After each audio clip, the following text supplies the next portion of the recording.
سوال کسی نے پوچھا، لڑزا کے رکھ دیا جی۔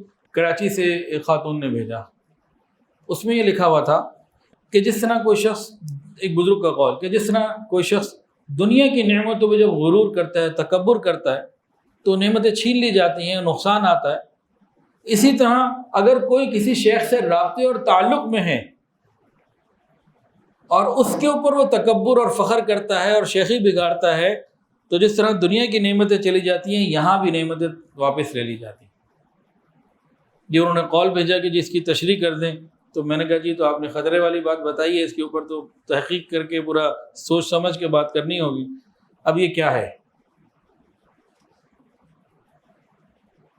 دیکھیں، میرا کسی سے تعلق ہے، میں اس کو فخر کے طور پر بتا رہا ہوں تو یہ تباہی ہے، شکر کے طور پر بتا رہا ہوں تو نعمت ہے۔ نبی علیہ السلام نے کیا فرمایا؟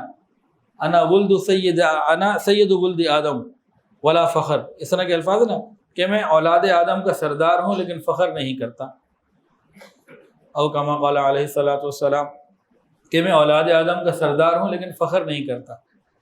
تو یہ میرے شیخ بڑے ہیں اور بڑا ان کا نام اور بڑا کام، اور میں اس کی وجہ سے فخر محسوس کروں تو یہ تباہی اور بربادی ہے۔ تو انہوں نے ساتھ یہ بھی پوچھا تھا کہ ہم تو بڑے شوق کے ساتھ ذکر کرتے ہیں، ہمارا تو فلاں کے ساتھ تعلق ہے۔ اب دیکھیں، اس تعلق کو بتانے کی کئی وجوہات ہو سکتی ہیں، یہ سب دل کے اور نیتوں کے سودے ہیں۔ ایک ہم اس لیے بتائیں کہ بھی میرا تعلق جھنگ سے، اماد الفقیر سے ہے، اب میں بیان کرنے آ رہا ہوں تو لوگ توجہ سے سنیں کہ بھئی نسبت کی وجہ سے بات امید ہے کہ اچھی ہوگی، اور لوگ اچھی طریقے سے بات سنیں تو یہ بات ٹھیک ہے، بات اچھے طریقے سے پہنچانا کہ اس کا اثر ہو، یہ بہت اچھا ہے۔ اس لیے تعلق بتانا کہ بھئی میں تو کسی لائق نہیں، کسی کام نہیں، اللہ کا فضل ہے، اللہ نے میرا تعلق مہد الفقیر سے جوڑ دیا، اتنی بڑی نسبت دے دی، یہ اللہ کا شکر ہے، میرا کوئی کمال نہیں، یہ بھی نعمت ہے، بچاؤ ہے۔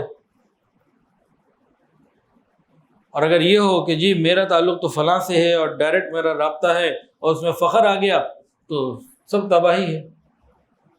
اور حضرت جی رحمۃ اللہ لکھتے ہیں اپنی کتابوں میں، ہیں حضرت کی کتابوں میں، تو فرمایا کہ جو لوگ شیخ کے زیادہ قریب ہیں، زیادہ رابطے میں ہیں، زیادہ خدمت میں رہتے ہیں، ان کو زیادہ ڈرنا چاہیے، کہیں یہ بے تکلفی میں بے ادبی نہ کر بیٹھیں، کہیں بے تکلفی میں حدود کو کراس نہ کر بیٹھیں۔ اگر ایسا ہو گیا تو یہ زیادہ خطرے میں ہیں۔ تو شیخ کی قربت جہاں فائدہ مند ہے، وہاں بے تکلفی میں یا روانی میں غلط بات ہو گئی تو تباہی بھی آ جاتی ہے۔ تو یہ حساس چیزیں ہیں۔ ویڈیو کے نیچے سبسکرائب کے بٹن پہ کلک کریں، بیل کے آئیکن پہ کلک کیجئے تاکہ ہر نئی ویڈیو کی نوٹیفیکیشن آپ کو مل جائے۔